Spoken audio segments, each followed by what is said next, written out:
This is the European Commission President speaking right now.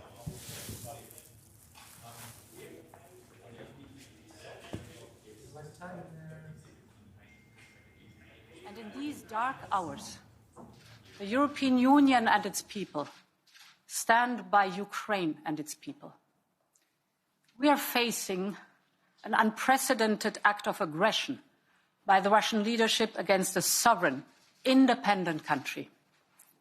Russia's target is not only Donbas. The target is not only Ukraine.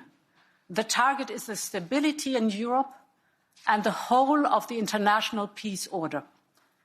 And we will hold President Putin accountable for that. Later today, we will present a package of massive and targeted sanctions to European leaders for approval. With this package, we will target strategic sectors of the Russian economy by blocking their access to technologies and markets that are key for Russia.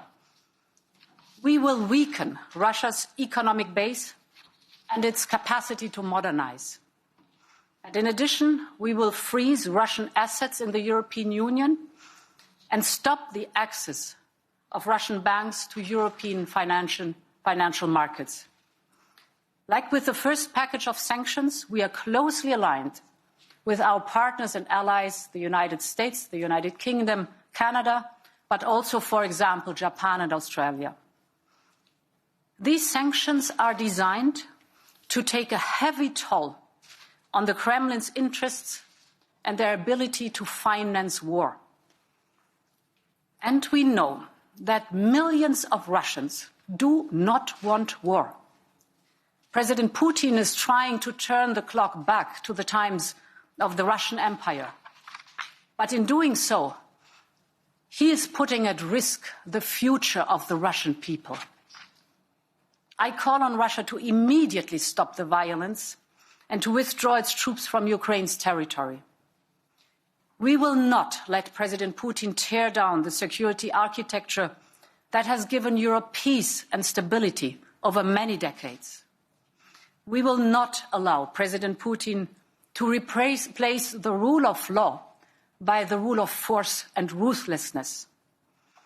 He should not underestimate the resolve and strength of our democracies. And history has proven that societies and alliances built on trust and freedom are resilient and successful. And that's exactly what the autocrats fear. The European Union stands with Ukraine and its people. We will continue to support them. Ukraine will prevail. Thank you. These are among the darkest hours for Europe since the end of World War II. A major nuclear power has attacked a neighbor country and is threatening reprisals of any other state that may come to its rescue. This is not only the greatest violation of international law, it's a violation of the basic principles of human coexistence. It's costing many lives with unknown consequences ahead of us. The European Union will respond in the strongest possible terms. President of the European Council, President Michel, has called for a meeting of the European Council this evening, and they will agree and provide political guidance to adopt the stronger package, the harshest package of sanctions we have ever implemented. As High Representative for the Foreign Affairs and Security Policy of the European Union, I will be in touch with our partners around the world to ensure the international community will be fully grasping the gravity of the moment and to call strongly and united on Russia to cease immediately this behavior, intolerable behavior, and Russian leadership will face unprecedented isolation. This is not a question of blocs. this is not a question of diplomatic power games. It's a matter of life and death.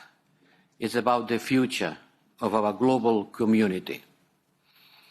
And we will stand united with our transatlantic partners and with all European nations in defending this position.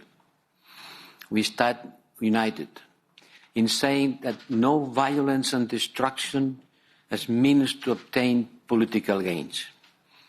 We, the European Union, remain the stronger group of nations in the world, and this should not be underestimated. More immediately, we will be designing urgent assistance to Ukraine in this dire situation.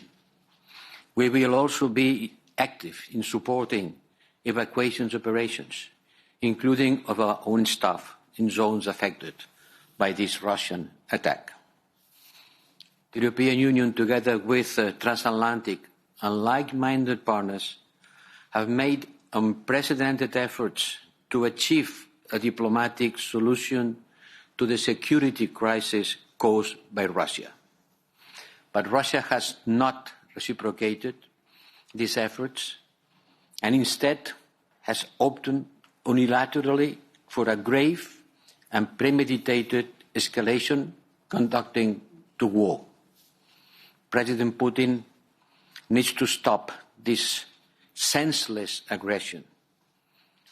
And today our thoughts are with the people of Ukraine. We will stand with them.